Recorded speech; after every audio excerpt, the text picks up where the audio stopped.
Hey everyone, in my last video I was comparing the new Ender 3 V3 SE to the original Ender 3, but there was a bit of an issue with my new machine. The vertical rails that hold the gantry on were wobbly, which will really affect print quality, especially with a heavy spool on the top.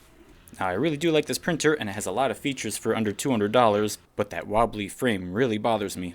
And in this video I'm going to try to attempt to fix it. So if you're experiencing a wobbly frame on your Ender 3 V3 SE2, then watch the video and maybe it'll help. I undo the 2 mounting bolts on the Z bracket. Then I take out the 6 main mounting bolts. Then I clean out aluminum particles out of the rails. It is weird that the threads have an open side and don't go all the way around. They don't look too bad though, but there are a lot of aluminum shavings left in there. I had to clean them out of this little recess too, on both sides.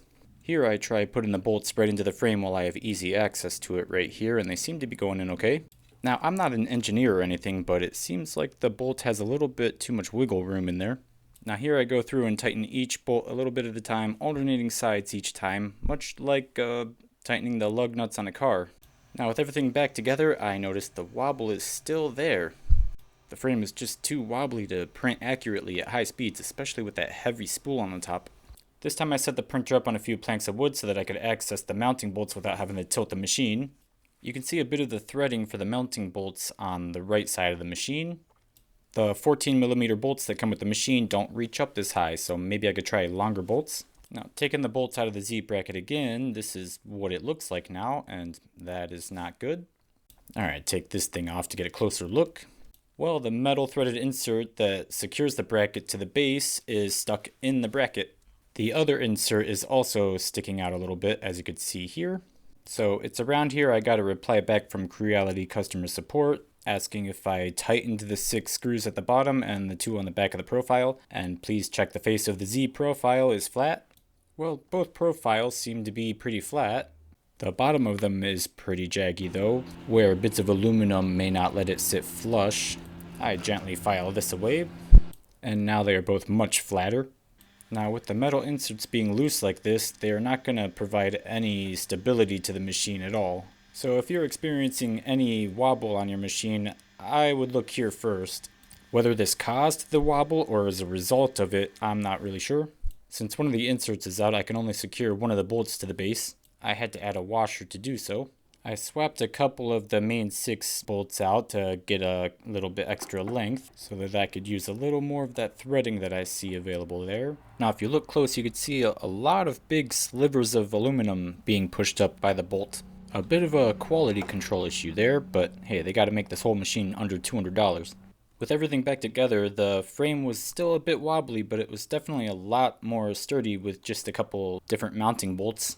This is when I got an email back from Creality about the Z bracket.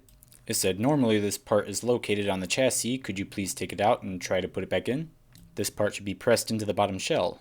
Well, I take it apart again to do that, and I see every time I disassemble this thing, the threading just gets worse. Well, I could not get this thing out, so I had to get the help of a soldering iron to push it out. And I use it again to press it into the shell, and I gotta scrape off some plastic that came up to make this flat again. Man, just look how shredded up these threads are. I'm gonna have to try to re-tap them. And I gotta clean out all the particles again. And the holes on the bracket are large enough for the bolts to go right through here. I had to add washers to both sides. Well, it's still wobbly. I'll definitely have to re-tap the threads. But what is that sticking out of the extruder there on the printer? Uploaded to printables.com by D Horde, and also uploaded by Root Designs. This is a reverse Bowden adapter, which lines up this Bowden tube right up to the extruder. While the first model I printed loops the Bowden tube to the side where I can put the spool instead of keeping it on the top of the machine.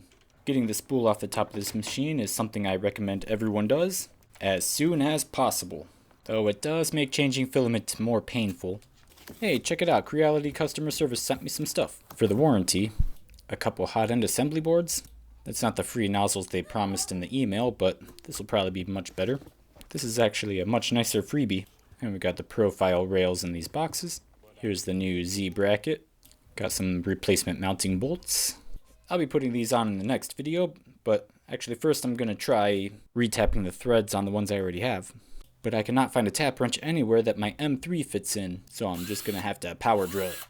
I know I'm crazy, but I'm going to set it to 1 and be careful. I'll see you guys in the next video.